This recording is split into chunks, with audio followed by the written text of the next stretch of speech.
What's up, y'all? Today we are partnered with Austin Fire Department Station 17. Behind me is one of our teardown development projects, and what we are going to do today is run through some mock real-world scenarios. These guys are going to bust into the house, hoses blazing, putting out mock fires, making holes in the roof, going through all sorts of training exercises. And today our first training is... We're going to be practicing a first in fire. So we've got our first in engine, first in ladder. We're going to pull hose to extinguish the fire. We're going to have the ladder crew throw ladders to rescue an individual that's trapped in their bedroom.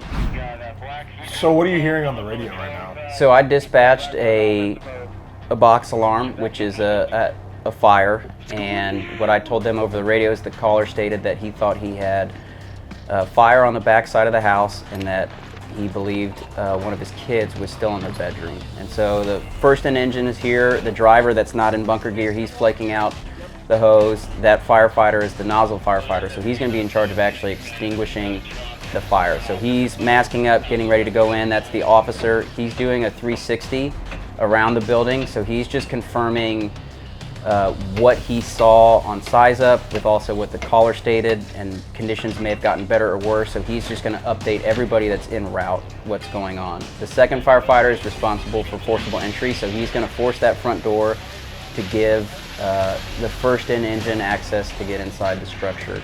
What were they doing with the hose right there when they squirted it out? So they were flushing it, so we're just getting the pressure dialed in for the driver. So on his gauge, we preset our pressure to 150 psi, but that particular hose and nozzle combination just requires 100 psi to get 150 gallons. And so he's actually going to dial down the pressure being sent to that line.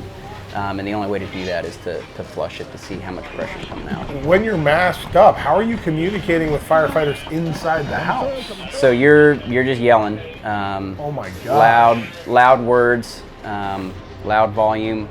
And then we have radios to talk with command with those. Typically we're having people inside communicate with the people outside. And typically a lot of times command will ask for a CAN report, which is your conditions that you're experiencing, the actions that you're taking, and then what needs, what resources do you have. So right here, again, the call text was a fire on the second floor. And so that guy who forced the door peeks in, sees the layout. Hey, I've got the stairs to the right, 25 feet in from the front door. And so the officer and then the nozzleman will go in. And right now, because we're on a second floor, we're dealing with a bunch of pinch points with the hose. So that firefighter who forced the door is now moving all that hose, which was 200 feet total, on the outside. He's giving them slack to move in, and then the officer helps out. So we've made it to the fire room, so we're extinguishing the fire here. We're also kind of practicing on flowing, moving a little bit, shutting down, and then getting to the actual seat of the fire here. And why are they kneeling here? We're just staying low. Part of it is visibility with the smoke. We can see better, but also all the heat's going to be at the top and work its way down. So it's also much cooler the lower you are in the room. I didn't even think. I mean, you already have on like negative winter gear, and you're going to be in a massive heat zone, like an oven. Exactly. How freaking hot is it in your mask and in your suit and everything? The gear does a really good job of keeping you cool. I've been in buildings where we made a fire and my thermal imaging camera shows 1400 degrees at the ceiling. Obviously very hot, but then once you add water to that equation, it cools down very quickly. So tell me about, like, when he breached the window, he's like hitting the ground and like sweeping that. Is it to like get glass out of the way, or like what's the purpose of that? No, so he cleared the window, and you can see the captain doing that. He's getting all the remaining glass shards, but when he's sounding, is what we call that, he's making sure there's a solid surface underneath. Same thing that the guys on the roof are doing with the trash hook, making sure we're just on stable ground before we fully commit to jumping in the second floor of this room, in case, if the fire had started on the first floor and run up into the rafters, there could be a chance that the second floor is compromised. That's absolutely insane. You're like, imagine being on the 105-foot ladder truck, going into a window and realizing there's no floor there. Exactly, yep. And you can barely see, so that's why they're hitting. Exactly, yep, 100%.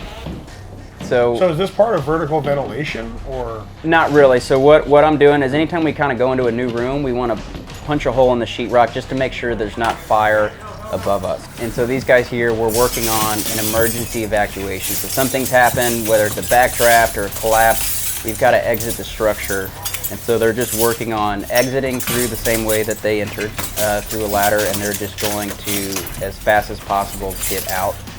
Another role for outside truck, which is the second ladder truck, is to throw ladders to all the windows that they can. So maybe they can't exit through that window, there's another window that they can get out of. Now, just decompressing from that, like me just following along, my heart rate was going, like it was like high stress. I could not imagine if there was an actual fire. Yep. Well, what's funny is like on my Apple Watch, you can look at it because a lot of times these calls come in at 3 in the morning. So my resting heart rate sleeping's like 48. It'll jump to about 120 when that first tone comes off, and then I'll settle back down to about 100 as we're pulling up. And then it'll probably hang out anywhere from 120 to 150 depending on what type of And now, I mean, a big thing was like, even in this big house, it felt like we were all on top of each other. How is it like smoke, so you can't see, there's furniture everywhere? What if it's like a hoarder house? Like, how do you guys work around that kind of stuff? Yep, so we've had a few houses recently that I've been on where we had those conditions where there's just a small hallway because they're collecting pizza boxes or whatever. Yeah. So what we did with the going through the window into the room, that's how we addressed that. Because there is a pathway, people live there, but only 10% of the house is walkable and they've got stuff stacked up. So the easiest thing to do to get access to a bedroom is just from the exterior. So we'll say on the radio, like our lieutenant was walking around the house, he might say, hey, we have hoarder conditions interior. So that lets everybody know that's en route. We're probably doing a bunch of vent inner search, and we know it's gonna be a long time to get to the seat of the fire because we've got more of a maze than we normally would in a house. Well, cool, let's hit the next one. So the next thing we're doing is vertical ventilation. So that's, for whatever reason, there's too much smoke or fire and we need to create a vent opening because horizontal is not enough. We'll send 2 guys to the roof with a saw. They'll go up to where they think the best spot to cut the hole is. They'll cut a hole in the roof, and then they'll punch through the insulation, through the sheetrock, and then that gives the fire and smoke kind of that lazy way of that low pressure area out and up through the roof. So it's no longer spreading horizontal. Wow. Okay, so what's going on here? You guys broke up into teams and did some different stuff. Yep, so right now what we're working on with some of the newer members at the station is vertical ventilation. So these are all the pre-assignments that we're doing. So we've got 2 firefighters and an officer. We're grabbing a 24-foot ladder, a 16-foot ladder, and our saws, and so that's going to be our roof team. The person in the orange helmet, so that's the officer, he's going to be the roof boss. So he's going to be responsible for sounding the roof, which you'll see he's kind of pounding on the roof again to make sure we have a good structure. The other firefighter who grabbed the 24-foot ladder is starting the saw, and then the second tailboard is putting that ladder up so that they can have access. Once the saw started, everybody's masking up to go to the roof, and then they'll work in teams of 2 or 3, just depending on what scenario that we have. And so this firefighter is going to be the Sawyer, so he's going to be second up.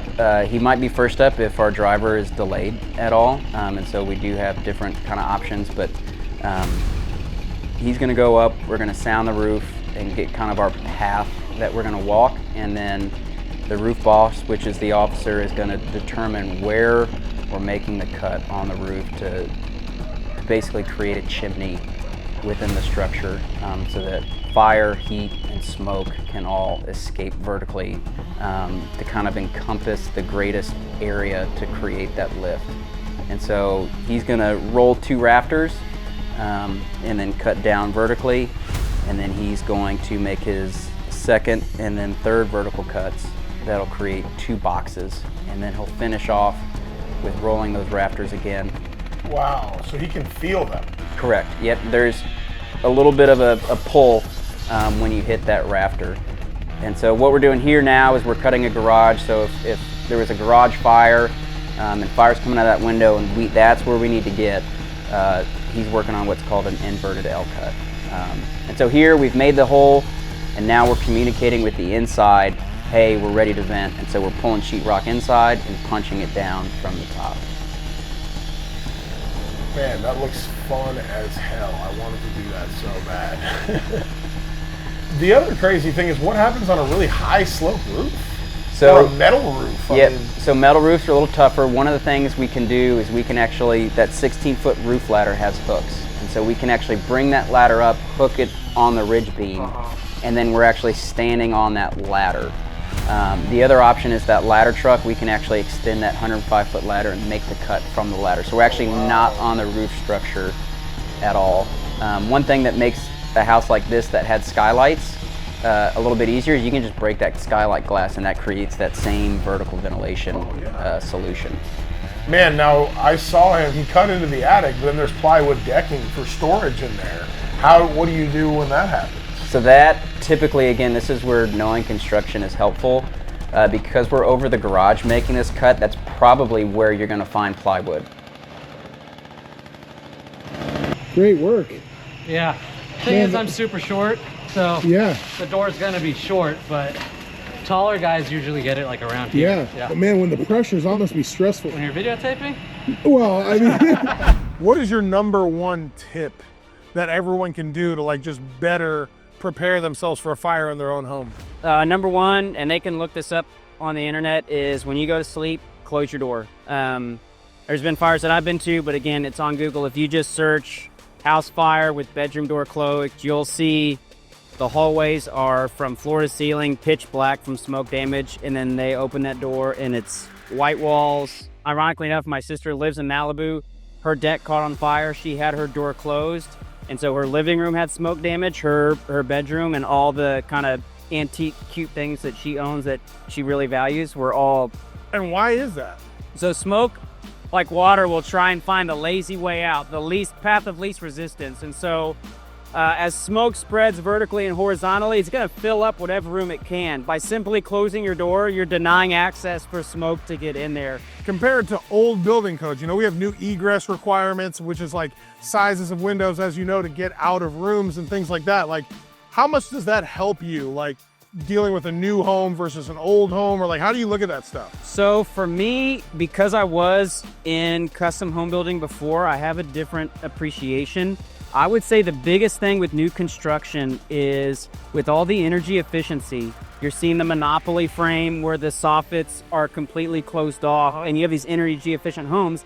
Foam insulation. Foam insulation. No vented attic. No vented attic. So now, what can kind of catch you by surprise is when I pull up to a house that's older construction, I'm going to see smoke coming from the gable vents, from the soffit, from windows, because of just how we used to do building construction. Right. Now that envelope is so tight that I might not see anything on arrivals. Well, all that stuff is just being trapped in. I open that door and I introduce oxygen, and now that thing's going to light off. Okay, so what is training in like a vacant home do for y'all compared to like a training facility or like just the same old stuff? Like, how does this new environment make things more challenging and like better for your training? Yeah, so it presents a real world element. We have a training facility, but you're in that pretty much every day of your fire academy. And then afterwards, whether it's, your PADO or ADO certifications, like you're constantly down there. So we all know that building like the back of our hand. So it's kind of hard to play pretend. When we have actual real houses, we get to do all the things we talk about hypothetically. So for vertical ventilation with all the stuff at the academy, we just have a roof prop with, 1/4-inch OSB. So we're not even using 3/4 or 1 1/8 like a Vantech or any of that. Well, like you saw, there's a false roof under here, right? Exactly. So we've got a rain roof. In training, we're not going to do that. And if we do have that situation in training, everybody will know after the first rep. And so kind of coming in blind, exactly like we do on a normal fire, we're going to a house we probably haven't been in or we're not super familiar with. It kind of puts that pressure of, hey, we got one opportunity to do this and do it right. And then if there is some type of curveball, we have to figure it out right there on the fly. And so that's why having these acquired structures makes our training so much more valuable, is it shows us our mistakes, and then from those mistakes we get to learn. Man, one thing that I didn't really think about was like claustrophobia. Even like with me in there in this big house that's pretty open, I was like enamored with like, man, in a real fire, this would be intense. And the same thing with like that ladder goes like 100 feet. Yep. How do you deal with heights and claustrophobia? And like, I'm sure you find that out like after you've already done training. Yeah. I personally, I think I had a natural fear of heights. Like I'm not super scared, but when you get up to 105 feet, it's definitely high. In the academy, they kind of go over that with us. You know, hey, if you do have claustrophobia, if you have a fear of heights, you can meet with a specialist and they kind of work through those situations. But it is a very crawl, walk, run approach. So we do a lot of confined space with our gear, but you know, we have a bunch of people around us and you just kind of get used to that uncomfortable feeling. And then, you know, if you do get stuck, I kind of got stuck on a piece of metal. You learn to push through that, find out where that tightness is, and then kind of work around it. So, but yeah, it's just a lot of training on getting used to being uncomfortable and thinking within the confines of that discomfort. Yeah. Man, well, that is a wrap. What a day, dude. I had so much fun. I learned so much. Cassidy, you and the whole unit, man, you guys are awesome. Thank you so much. I have such a new appreciation for what y'all do, and I can't thank you guys enough. Absolutely. Thank you so much for letting us train at your structure. Yeah, well, I'm going to send you some more because this was fun as hell, man. Absolutely. See you on the next one. All right.